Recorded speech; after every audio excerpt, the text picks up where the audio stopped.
To you in part by Pontiac. Hello, I'm Bill Curtis. Tonight, A&E begins something unusual, maybe even unprecedented in today's world of television. 5 nights a week, we'll present in-depth documentaries. Each will cover critical issues and stories in the U.S. and around the world. I'm privileged to bring you A&E documentaries tonight and every weeknight, right after Biography, beginning now with a new edition of our award-winning series, Investigative Reports.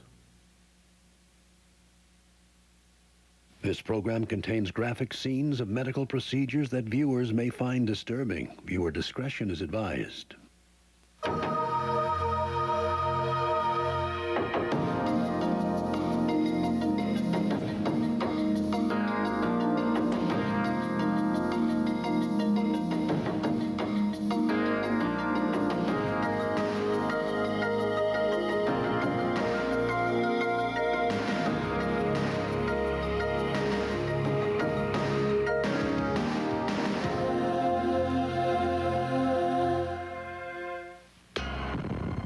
America is gun country.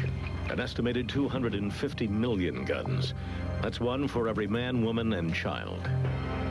Crime is down in many cities, yet emergency rooms report epidemic levels of gun injury and death.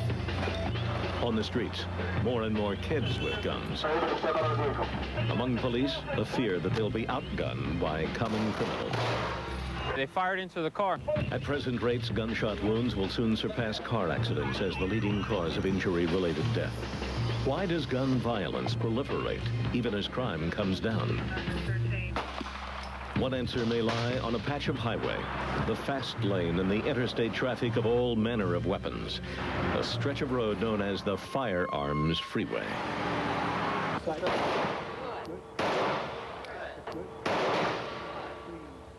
Hello, I'm Bill Curtis. Interstate 95. It's a major route on America's East Coast that runs from Miami to Maine. But as one congressman put it, I-95 has become a bazaar for gun runners. It's believed, and there are facts to back it up, that thousands of illegal weapons are transported over this heavily traveled corridor each year. From southern states like Florida, which have lax gun laws, to northeastern states like New York, which have much stricter gun laws on the books. In this edition of Investigative Reports, we follow this route from the Empire State Building to the small gun shops and gun shows that dot the Florida landscape. We see how these well-traveled weapons can be the source of death thousands of miles up the road.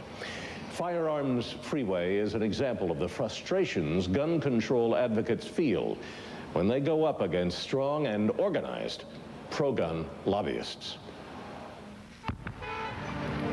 New York has some of the strictest gun control laws in the nation. Laws designed to protect average citizens from acts of random violence. But experts say that nationwide, gun traffic from states with lax laws to those with strict laws is brisk. And the Firearms Freeway is one of several busy routes. Seth Goldsam and Ben Mintz know this better than most, after witnessing what happened to their friend Matthew Gross. It was a Sunday in February 23rd, and it was such a beautiful day. Matt used to enjoy going up to show the view from the Empire State Building. We took a few pictures right away. Around that time, a Middle Eastern gentleman came over to us. He was very friendly, very cheery, and he asked us where the Statue of Liberty was. Matthew pointed it out, and I don't know how long after we finished our conversation, but he started shooting after that.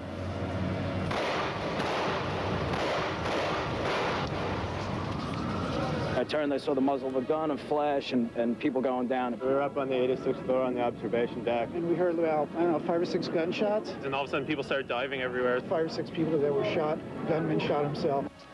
People started running in all directions. Some people are looking for a place to hide. It was like a stampede. The gun shop stopped. I looked up. I see a few people running everywhere. I see a few bodies around. I mean, I looked to my right, and Matthew was really messed up. His face was was splattered with blood. And I went and I called Matthew's father. And I guess I called collect. And his wife picked up the phone, and you know, it's a collect call from Ben, and I'm sure that seemed odd to her. And you know, she's, you know, wasn't initially accepting the charges or anything like that. You know, so I started explaining what happened and said that Matthew was shot. We knew it had been a gunshot. We knew it had gone through his brain. We knew the bullet had come out the other side. We knew that it was frontal lobe. We knew that he might not survive. Good afternoon. The 6 people who were survivors, who survived the shooting, are all still in the hospital, all still being treated. None, thank God, have gotten worse. A few are recovering. I was at Bellevue Hospital, and the young man who is the most seriously injured is still in critical condition. But Law enforcement reached the gunman, Ali Abu Kamal, only after he fatally shot himself. They found a receipt of purchase in his pocket that they traced to a gun shop in Melbourne, Florida. It would have been nearly impossible for Kamal to buy a gun in New York, where people wait up to 6 months for the required permit. the fact is that if you just get out of the political and ideological debate about this, it is totally insane to sell a semi-automatic weapon to a transient. That's exactly what happened here. A week before, Kamal was able to take advantage of the disparity in gun laws. He went to this gun store in South Florida. He showed proof of residency, established by staying at a local motel. He paid $8 for the instant background check, which found no criminal record. Then he left. 3 days later, he came back to pick up the gun. It was all perfectly legal. The path of the .38 caliber Beretta used in the Empire State Building shooting is not uncommon. Over 90% of the guns used in New York City crimes came from out of state. Right now we're driving up I-95 northbound. This has been called by some people and the media the Firearms Freeway. It's one of the major routes that some of the illegal traffickers use to get their firearms up north. The Bureau of Alcohol, Tobacco, and Firearms is the federal agency charged with monitoring the gun industry and trafficking between states. As far as illegal firearms trafficking, it's on a daily basis. It's routes like this one that show just how easy it is to transport guns across state lines. How is it possible that a disturbed man like this could come to the United States, go to the state of Florida, as it turns out, and buy a semi-automatic gun as if he were, you know, buying almost anything else over the counter? How is it possible? This will show just how easy it is to get your hands on some serious firepower in Florida. It's commonly said that in the gun-shine state, it's easier to get a gun than a driver's license. Cliff Wardlow is an ex-cop who now runs the Cash Spot in Miami. His pawn shop is typical of the firepower that's readily available to the average consumer. We have everything from, this is a revolver, .357, 4-inch, small 25 caliber handguns, up to 9mm high powers. This is popular with the ladies. Come in all colors. We also have a few shotguns here. This is a hunting gun. Those other guns are assault rifles. This is an AK-47, type of gun that went onto the ban list.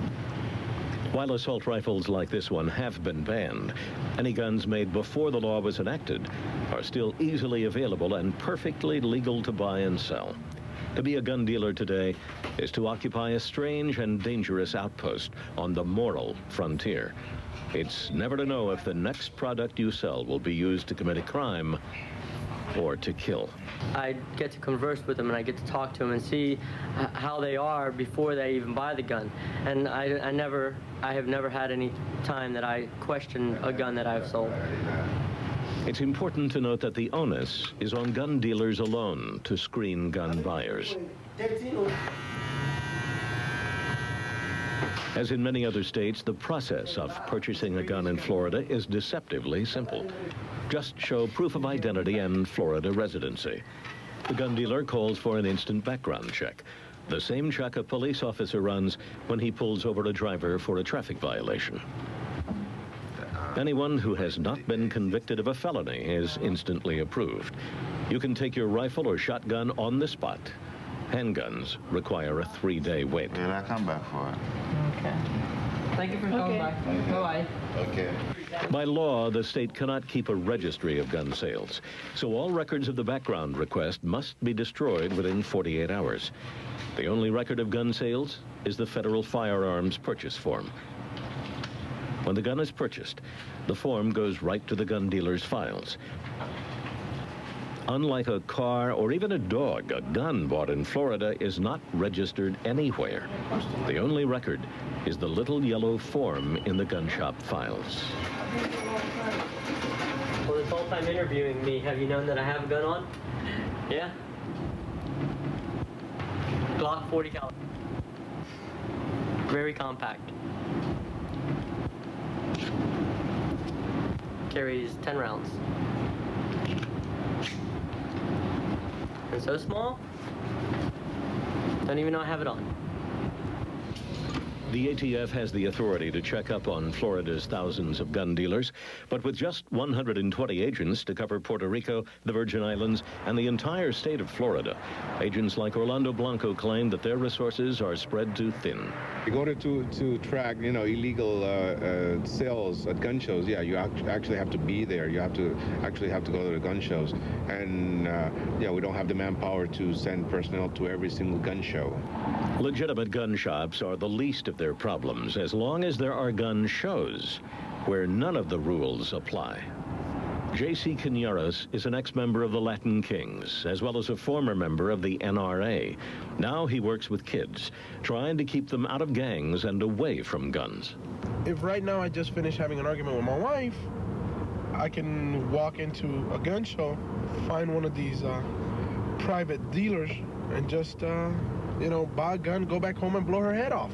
This is a loophole, and a big loophole. He's talking about gun shows, unregulated markets where both federally licensed dealers and private collectors can sell and trade their wares without the watchful eye of regulators. Anyone is allowed into these shows, but recording devices are prohibited. So investigative reports took a hidden camera inside.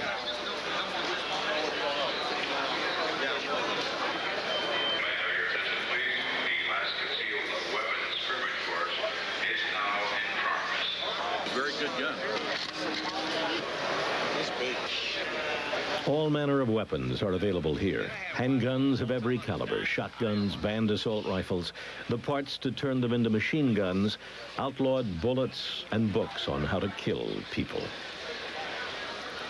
J.C. knows that this is an outlet where kids might get hold of guns, so he poses as a potential gun buyer to show how he can get a gun in a day. That's a big gun right there. That's a big. Which one you like, sir? I like them all. You understand? I like them all. That's a good price. I have it in the case and everything. Let me just give it a once over. Yeah. You want to hear our closeout price? I've got a small problem. I don't have a concealed weapons permit, so I would have to do a 3-day waiting period thing. No, not with us. Private sale. Oh, it's a private sale? The seller has just explained that he is not a licensed firearms dealer. He even offered to deliver the gun to J.C.'s home. Private dealers and collectors are not subject to the laws that require a background check and a waiting period. No forms, no background check, and no questions asked. And it's all very legal.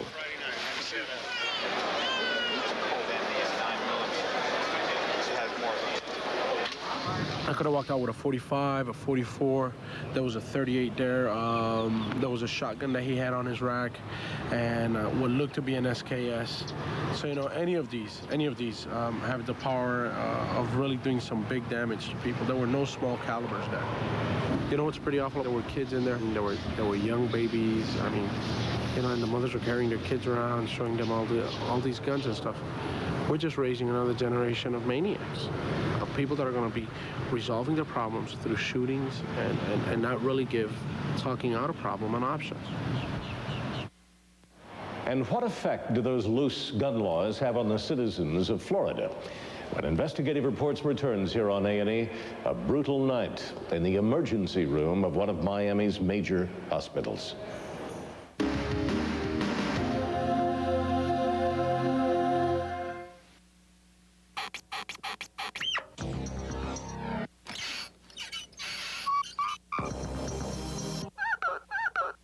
Introducing the all-new 1999 Grand Am. Its solid form design provides a stronger body structure so you can get down to some exciting business with hardly a squeak. Solid. Excitement, well built. The all-new Grand Am by Pontiac. Cedar, pine. Every new employee at Flood goes to my little wood school. Hey, it's fun! It's mandatory.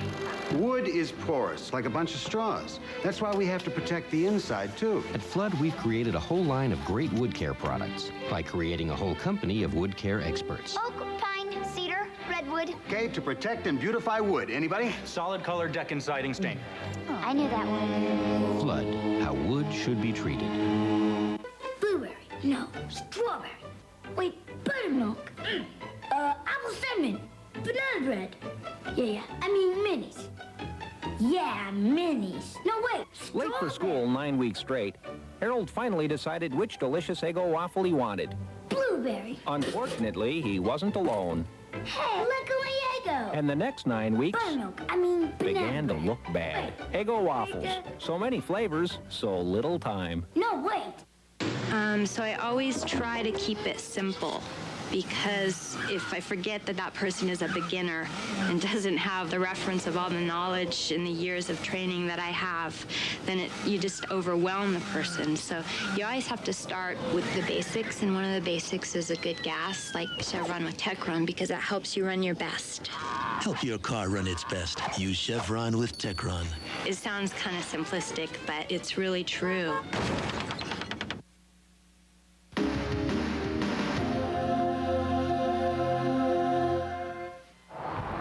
Miami, Florida, starting point on the Firearms Freeway. Crime here dropped 27% between 1994 and 1997, yet nearly 400 people will die this year alone as a result of gun violence. 6:30 p.m. at Miami's Jackson Memorial Hospital. The staff is gearing up for the arrival of another gunshot victim. Dr. David Schatz is the attending trauma surgeon and a 5-year veteran of emergency medicine. Most people think it'll never happen to them. And that's not true. They said 3 shots in the chest. That's all we knew. JMSK. Bring him here as soon as you can. I think the problem with a lot of gunshot wounds is guns, period, is the accessibility. If a lot of our injuries come from people that have a gun that probably otherwise shouldn't be carrying one, and there's, for whatever emotional reason, it's easy just to pull a gun out and shoot someone. Dr. Schatz looks over the logbook of cases from the beginning of the month. Gunshot to the head, gunshot to the neck times 2, gunshot. So, it's, what, 10 or 15 gunshot wounds? The first 14 days of the month. A little slow.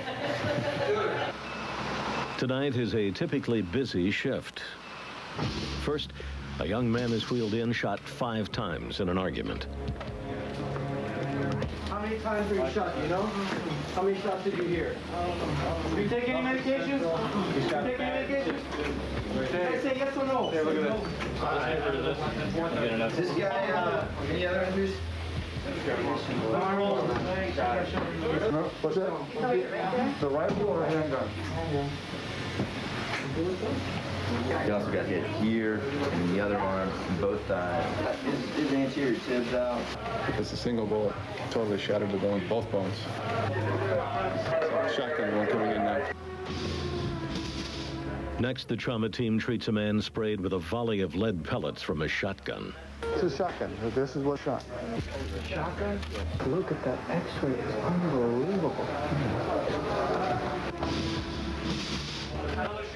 half hour later, Freddie Collier is rushed in, shot through the neck. Some dude shot you in the neck? Holy. Take these off. Don't move your neck. Having problems with the line?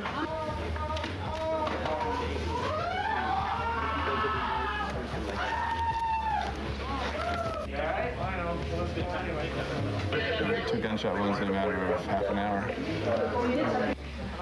The first two cases go to surgery, but amazingly, Freddie Collier has suffered only a minor cut on his neck. Less than 2 hours after being rushed in, Collier's allowed to go home. What you mean live, man? Yeah. He vows revenge against the man who shot him. His father tries to settle him down. You know, I got shot right here, and that whole thing was cut, that artery was cut in here. I mean, that's what it's all about, survival. You gotta forget about this, man. Jesus Christ. Trying to keep on living. By the time victims reach the ER, the shooting has stopped, while Dr. Schatz has the unenviable job of cataloging the carnage and sewing up the bullet holes. It's the officers of the Miami Police Department who provide the first line of defense against the scourge of gun violence. Oh, that's 2 rounds. You see the gun? Yeah, but that's a gun wide. 1, 2. Miami police officers spend a good portion of their time cleaning up after gun crimes. They confiscate about 100 guns a week. I think there's 2 different. It's an automatic. We're start checking the area. Did he point the gun at you guys? He racked it and then he pointed? Yeah. What makes this duty particularly disturbing is that more and more, both the victims and perpetrators of gun violence are children. Milt Montes de Oca and Achilles Carmona are detectives with the Miami Gangs Unit. Guns are very prominent in the gang subculture, so you have to be aware of that. And even if they're not armed, when you get involved in a fight with them, there's always a gun involved, ours. With the number of juvenile gun-related crimes ballooning, Montes de Oca, Carmona, and their fellow detectives have been focusing most of their attention on kids. Come here. The detectives use any legal pretext to stop kids they suspect are carrying weapons. More often than not, they are. In the United States, here in Miami, Florida, it's against the law for you to be walking around with your beer. The beer itself just gave me probable cause to stop him and talk to him and see what his attitude's like and, you know, check him out, see if he had any weapons, any warrants or whatnot. They hope this proactive, zero-tolerance policing will prevent the circumstances that lead to armed confrontations. I'll let my partner tell you a little bit more about this crosshair. Christian was a Latino gang member who got involved in a fight with a Red Blood gang member. He hit the Red Blood gang member. What he didn't know at the time was that the gang member had a 9mm in his waistband. He died right there on the spot. When one of them goes down, they build this little altar. The other gang member, it took about 24 hours. We found him and we found the gun.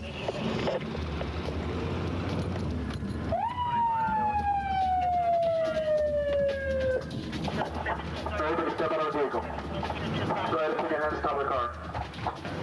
Any weapons inside the car? Huh? Any drugs? You have one or you don't have? Where there are drugs, there are usually guns, and the streets of Miami are no exception. But this alone can't begin to explain the prevalence of guns in the hands of so many young people.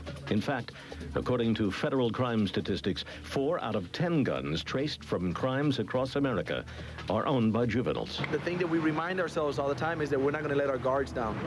Just because he smiles and says hello to us doesn't necessarily mean he's not carrying a gun. So we'll normally approach him. I'll start talking to him like I did, and my partners just get around. I have him raise his shirt, pat him down, because they will carry the guns and they'll talk to you normal, and they do it so often that you would never know that they're lying to you. So, yeah, we always keep that in mind. You know, they'll trade them off. A hot gun that hasn't been that's been used in a robbery or a shooting or something will go for a little bit cheaper price than a gun that's clean. Florida law does prohibit gun ownership by anyone under the age of 18, but juveniles get around this technicality, sometimes by using straw purchasers who buy guns legally for those who can't because of their age, felony record, or residency status. Come over here. They think you got the word stupid or something written on the forehead or something because don't think there's no movie at 12:45. Let's go. Where? 152 Southwest 60, shots fired. Back at Jackson Memorial Hospital, another gunshot victim. Dr. Schatz and his staff know the drill well. They see more than 750 gunshot wounds a year. All right, here it is. Roscoe Wilson has been shot in the chest. His heart is beating erratically, and paramedics struggle to keep him alive with CPR. All right. Before doctors can repair the damage left in the bullet's wake, they must first get Wilson's heart to beat on its own. We got absolutely nothing in the heart.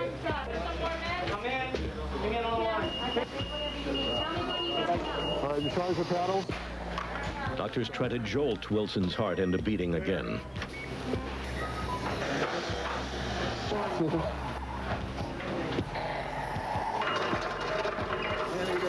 Bone splitter.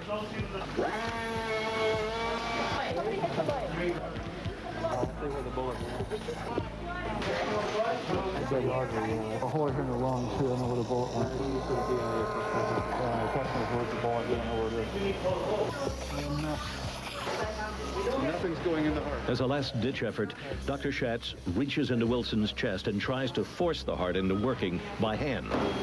How's the heart feel?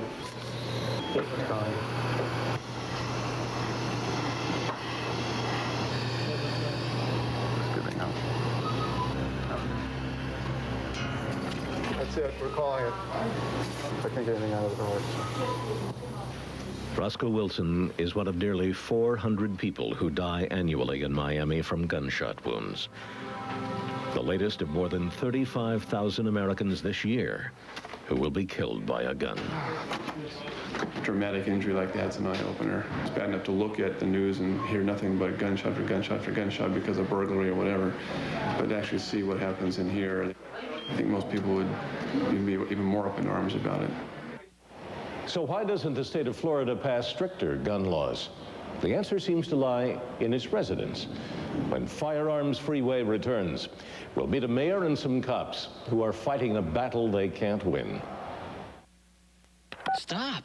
What's the matter? 10321 has changed to 1010-321. So now when you want to save money, just dial 1010-321. Can I save over AT&T on all calls? Sure. 1010-321 still saves over AT&T on every call. What about the 50%? 1010-321 still saves 50% on all calls over 20 minutes. So I just dial 1010-321 before one in the number. It's that easy. Dial 1010-321. You'll see the savings on your phone bill. Say you could create the airline of your dreams. Keep going. Ooh, comfy. What next? My, we are dreaming, aren't we? Friendly service, good. Hey, it's already here. Midwest Express, rated the best U.S. airline in the Zagat Airline Survey and Condé Nast Traveler. Just one thing left. Perfect. Great fares, great schedules are yours online at flymea.com. Yo, give me the tire pressure gauge. Jose, got 19? Yeah, right ahead. We're the Saturn ICY racing team. ICY stands for Inner City U. How much can you get me 21 mil? Every year we get to travel with the team to help maintain the cars. Where we come from, you look out for yourself. Here you look out for everyone.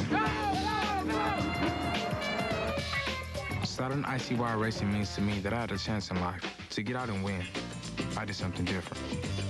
A prized possession casts a murderous reflection on Inspector Poirot. In a case of clairvoyance and killing, it's a July to die for. Dead Man's Mirror on an all-new Hercule Poirot. Tonight at 10 Eastern, 11 Pacific on A&E Mysteries.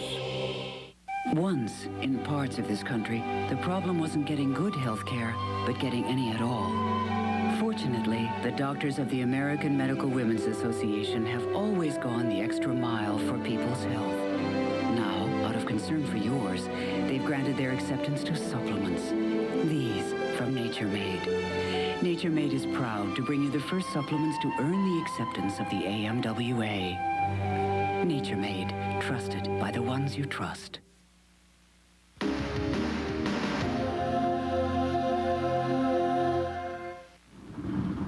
Part of the reason Florida's gun laws remain some of the most permissive in the country is the attachment of residents to their guns. No one knows exactly how many gun owners there are in South Florida, since the state is restricted by law from keeping any sort of registry. But applications for permits to carry concealed weapons suggest that gun ownership has skyrocketed. In 1987, there were about 600 concealed carry permit holders in Dade County. In 1997, there were over 35,000. And gun owners aren't always who you might think. This is Dr. David Schatz, the trauma surgeon from Jackson Memorial Hospital. He sees no conflict between digging bullets out of his patients and firing bullets at the range. There are obviously those people who do shoot with malice, and then that's also the person, it's not the gun.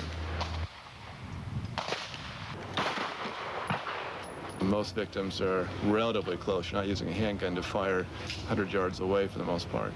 So this is a distance that's typical of most handgun. If you aim for the center of mass of somebody, if you're aiming to injure somebody, just aiming on the target there. So if that was the chest, pretty much all of them would have been in the chest. I think it's like any other skill, whether it's firing a bow and arrow or driving a race car, or it's a challenge, it's a skill to perfect, and like operating.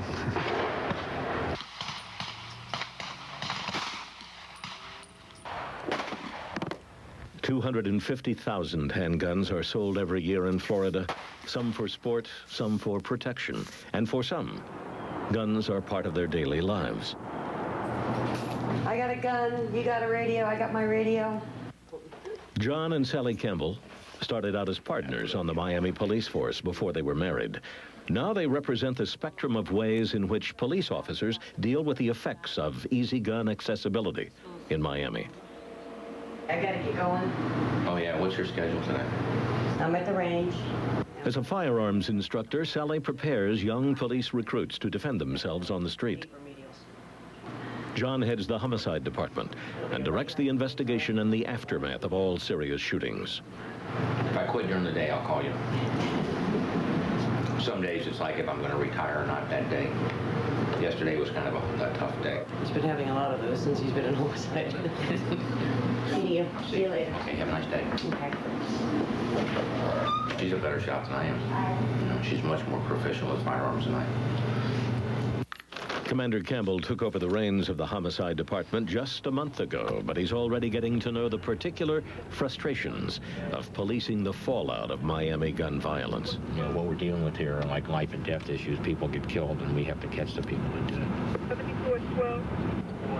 If you're not comfortable with the concept that you have to carry a gun and be familiar with it, maybe even have to use it on another human being, then you probably shouldn't be a cop. Statistically, the greatest threat to police officer safety is firearms. We have stuff back to the 40s. These death investigation files represent thousands of victims. These are collected homicide files that go back 15, 20 years or more. All these files are the accumulated results of hundreds of death investigations by this unit. What better reflects what's happening in your community at the time than the violence that you see in these files. 78% of the people in these files were killed by guns.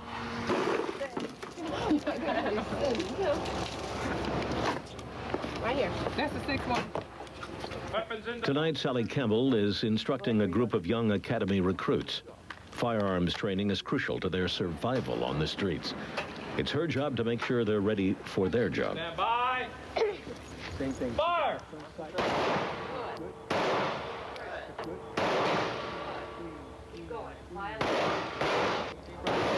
Nah, easy on the trigger. Good, keep going. Stay out too long. Right there. Weapons in the holster, safety strap secured, is the line safe. Safe line. I wish officers that have been on 10 years can do that. Look at this. It doesn't get much better than that. So when we put you under time, don't let it mess you up. excellent. Absolutely excellent. Miami's criminals are often more heavily armed than the police. He's going to try out for SWAT now. The recruits may one day find themselves facing the barrel of an assault rifle, so their aim had better be dead on. John Campbell's short time in homicide has already shown him that the violence his force sees daily is spreading beyond the borders of the city. It doesn't seem like anybody ever has a problem getting a firearm when they really want one, when they decide they want to kill somebody. Obviously, there's guns every place, and these people know how to find them. Miami is kind of a locus where guns are converted from legitimate channels to unregulated channels. That is, that guns might come to Miami in bulk in legitimate shipment to a legitimate distributor, and at some point in South Florida, they simply kind of drop off the regular channels where record keeping is done, and then they subsequently turn up in cities all over the country used by bad guys. The federal authorities are attempting to track firearms from different cities to see where the guns went from a legitimate shipment to a legitimate dealer, where suddenly they disappear, and the next thing we know, they're used in a murder in some city like Chicago or New York. Mayor of Dade County, Alex Pinellas, is prevented by his state's constitution from superseding state gun laws in order to enact more strict laws in Miami. The issue of gun violence in Dade County has truly become an epidemic. In fact, when I went to the Florida legislature last year, I declared Dade County in a state of emergency as a result of gun violence. He treads a fine line, supporting gun control and trying to please his constituency, which includes a number of law-abiding gun owners. Many Floridians don't think their lax laws are to blame for interstate trafficking and gun violence. These gun owners argue that the only people affected by stricter gun laws are the citizens who agreed to abide by them. Firearm ownership for some people, it's part of Americana.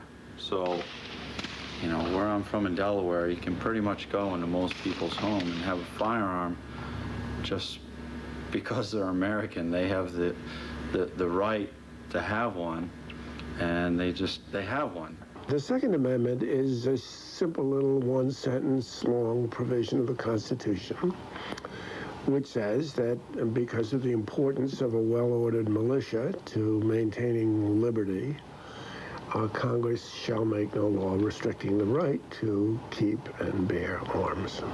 Everyone has a right not only to bear an arm like a soldier does on his shoulder, but to keep arms. That right, many experts say, results in the murder of thousands of people in this country each year. When Investigative Reports returns, trying to track down those who misuse that right by using guns to kill.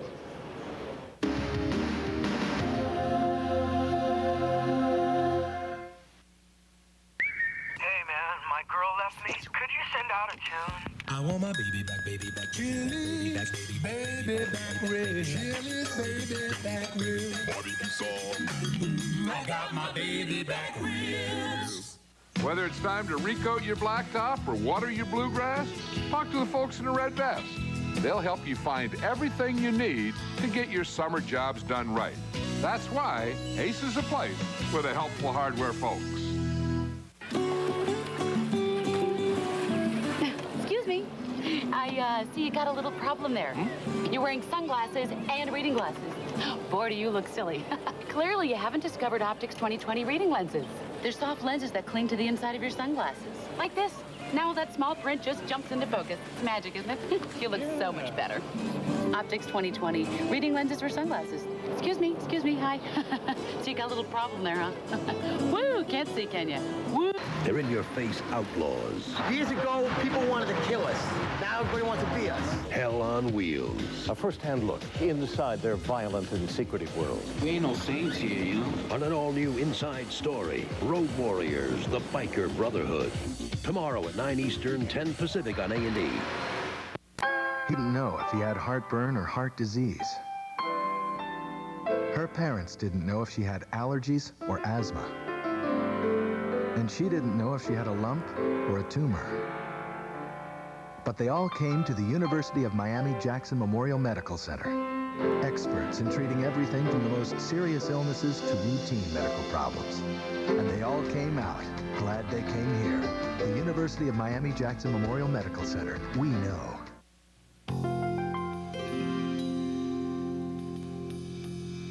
summer produce, ripened on the vine, not on a truck.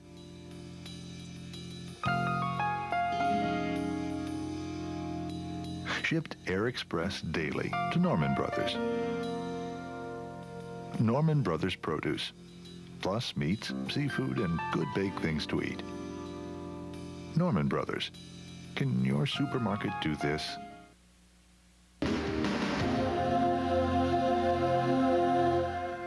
Roscoe Wilson is the gunshot victim we reported on earlier. Just hours ago, Dr. David Schatz tried without success to save his life. That's it. We're calling it. Where medicine ends, law enforcement begins, using the bullet that killed Wilson to track his killer. I have some sample. Medical examiner Ray Fernandez will first perform an autopsy. He's careful not to destroy evidence that could convict a killer. These are all the long dreadlocks. This is all the back. This is the posterior surface of the right shoulder, the back of the right shoulder. Projectile came in on the right side of the chest, and then it ended up making its way through the chest cavity, actually came out of the chest cavity, came into the back, but didn't make it through the skin. It stayed just underneath the skin and soft tissue. This deformed projectile. We're able to recover it from the musculature. Try not to use anything sharp, any metal sharp instruments, because that can cause some artifactual changes on the surface of it. The surface of it is what they'll have to use for making a comparison with the test-fired round. Evidence from a shooting goes to the Miami Crime Lab, where ejected shell casings can be linked to a known weapon or crime. This is a stainless steel tank, and it has approximately 500 gallons of water in it.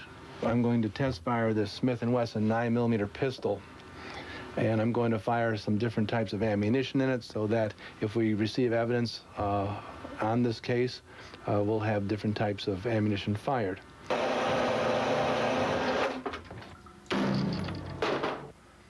What I'm doing now is getting a collection of bullets so that we can later examine these and check them with open cases. We'll look at these under the microscope, and I'll find what I consider the best example of what the breech face is going to look like. And I will take that one and we'll put it in drug fire and see if this weapon has committed any crimes in Dade County that we know of. Drug Fire is a computer database system that catalogs and compares shell casings and possibly links shootings in order to solve crimes. We have 1,423 other 9mm in the system, so that's quite a few. All the stria around the firing pin impression is all different. They're almost like barcodes. You'll find there'll be no two alike. There is some similarities, but these two were not fired in the same gun.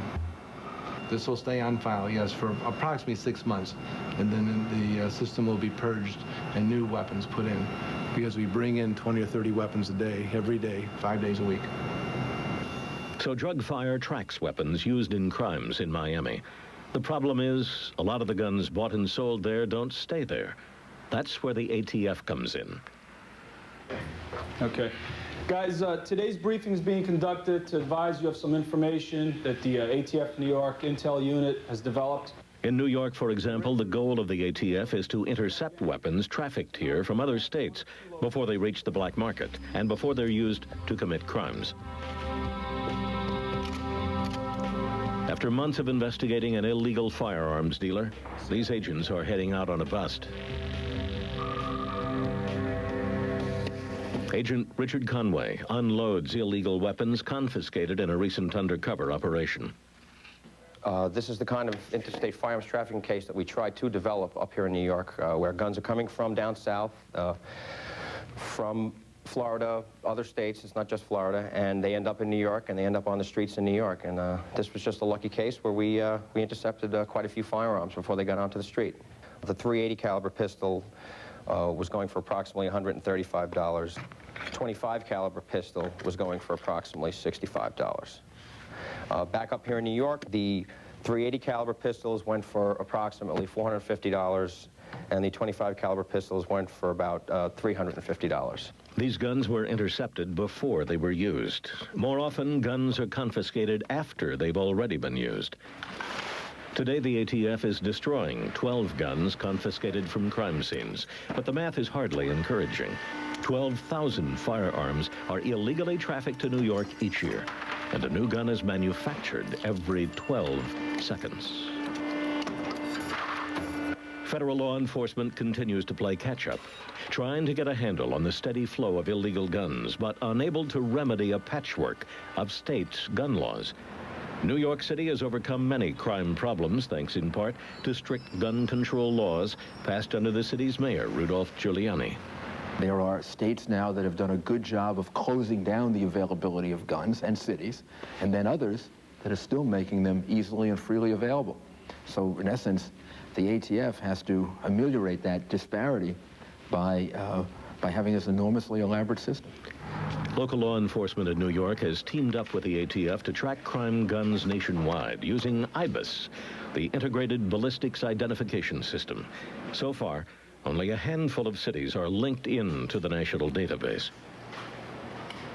While federal law enforcement's high-tech efforts have achieved a measure of success, some still argue that the most effective solution involves federal legislation. The federal government should pass a law requiring the states to have uniform laws and setting out what those uniform laws are, and then it should be administered by the states, not by the federal government. But words like that only seem to fan the flames of those who oppose any form of stricter gun control legislation. When Firearms Freeway returns here on A&E, both sides have their say.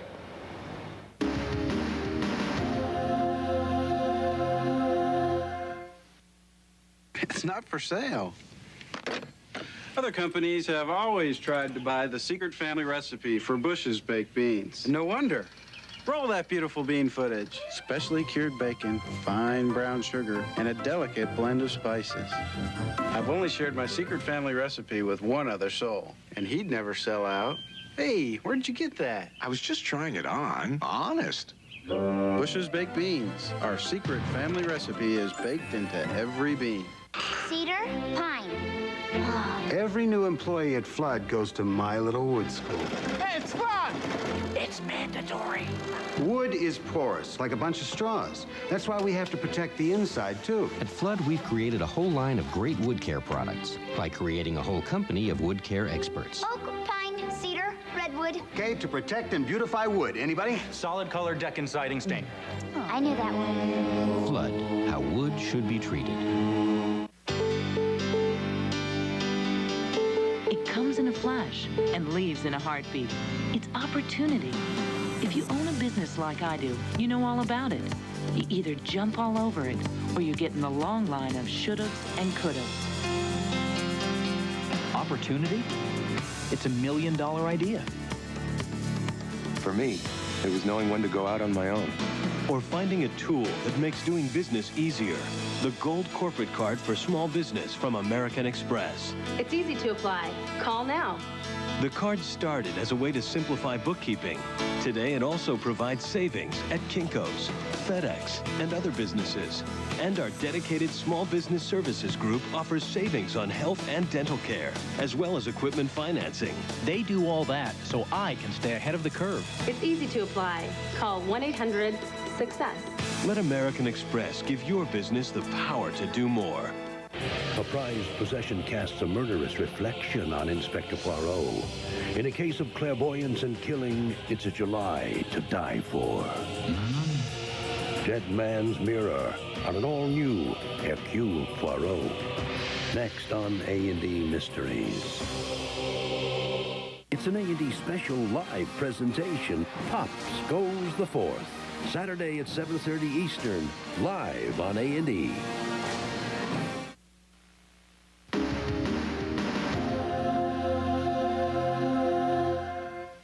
The laws of the state of Florida are irrational and insane from the point of view of a decent, lawful, safe society. It should be as difficult to get a gun in Florida as it is in New York City. I never like it when anybody criticizes our state, but I think Mayor Giuliani was absolutely correct when he said that Florida has very liberal gun laws that in effect supply the gun demand for criminals throughout the United States. Overall, we have accomplished a lot in crime prevention. However, in this particular area of gun violence, I think we are like most typical American communities throughout this country where gun violence has become an epidemic, and it's clearly one here. Since Matthew Gross was shot in 1997 on top of the Empire State Building, he has achieved an amazing physical recovery. But he still suffers many crippling, long-term effects from the bullet that tore through his frontal lobe. The lasting impact of this has motivated the Grosses to work for change. When they shot Matthew, they shot the wrong person, because we're going to do something about this. Matthew's brother Dan Gross has started his own grassroots organization, PAX, which means peace, is aimed at uniting gun control activists. Where there are 80% of the people in this country, even 70% of gun owners and NRA members, who are in favor of some form of stricter gun control. But change isn't happening because the NRA is deep-pocketed and incredibly resourceful, and they're great communicators. The NRA does an amazing job of convincing people that there is a right to bear arms. PAX is trying to unite proponents of stricter gun laws into a strong, unified movement. It hopes to change attitudes toward gun ownership in response to gun violence. It's PAX's challenge to make every American realize that as long as there are weak gun laws anywhere in this country, none of us are safe, and anybody could be the next Matthew. The fact that he was shot on top of the Empire State Building and the world noticed it, it gives us an opportunity to ask people to consider where this country's going with this epidemic of gun violence. Why can't we do something about it? We need to be fed up as a country. We need to be outraged, and we need to make sure that the money of a lobbying organization that represents such a small minority of the American public is not determining our safety and our welfare. There is probably no state in this country where there isn't a majority of people that would like to see reasonable gun regulations. The successful lobbying efforts of the NRA have made it impossible to accomplish that broadly. Whatever the Constitution does to restrict the enactment of laws regulating arms applies only to Congress and not to state laws. So states are free to enact any laws they wish, including abolishing all guns outright. I was a member of the NRA for 2 years. I didn't leave it because, because I was forced to. It's just, my beliefs have changed. I have 4 children. And when my main preoccupation when they're in school is the fact that some kid might walk into a school with a gun and kill my child, instead of worrying whether they're being able to learn and do their homework and their classwork, well, I find that to be a problem. Certainly guns are dangerous, and no question about it. If they're mishandled or abused, they are flat out dangerous. But it's the people that are doing the firing or doing the abusing or without knowledge handling them. And that's where the trouble comes. 194. As easily available as guns are obviously to criminals, is it really right to tell some guy, if it makes him feel better, no, you can't own a gun in your house to protect yourself from these same hoodlums? I don't know if that's a valid point or not. Just a citizen, you have a gun because you want to protect yourself, your family, your home, whatever. I'm not sure you need like a machine gun to do that. I think they have to make laws to toughen up what happens in the street. If you use a gun against somebody wrongfully, that's where they really have to strengthen the laws and strengthen the punishments. Gun control is not the answer. Absolutely. It's keeping, as I said before, the criminals behind bars. The day that happens, you will see the level of crime reduced. Some have created this impression that if you impose reasonable regulations, that's going to end the right to bear arms or end the possibility that someone who needs a gun to protect themselves can't get one. And that just isn't the case. I mean, that isn't the case with any right or any privilege that you have. All of them are subjected to some degree of reasonable regulation. So what does the average American feel about gun ownership? The most recent widespread national poll, taken by a group called International Communications Research, came up with some fascinating findings. It reported that most people in the United States think the average citizen should have the right to own a handgun. However, a majority also felt the government should have the right to regulate gun ownership. The study found that Americans feel there should be a great similarity between owning a gun and having a driver's license. Because you have to pass a test to get a driver's license and your car can be subjected to certain safety checks, they believe parallel legislation should be adopted for guns and their owners. And possibly the most significant finding was that most people polled didn't see major problems being caused by gun control legislation. But they also said they didn't see major problems being solved by stronger gun control laws. I'm Bill Curtis. Join us next time for another edition of Investigative Reports here on A&E. Now you can own a video cassette of this program. Call 1-800-423-1212 and you'll receive the program you've just seen for only $19.95 plus shipping and handling. Call 1-800-423-1212.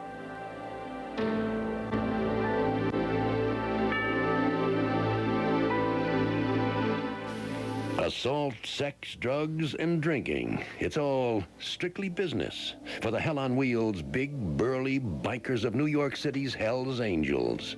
On an all-new Inside Story, tomorrow night at 9 Eastern, 10 Pacific. Now, an all-new Poirot is next on A&E.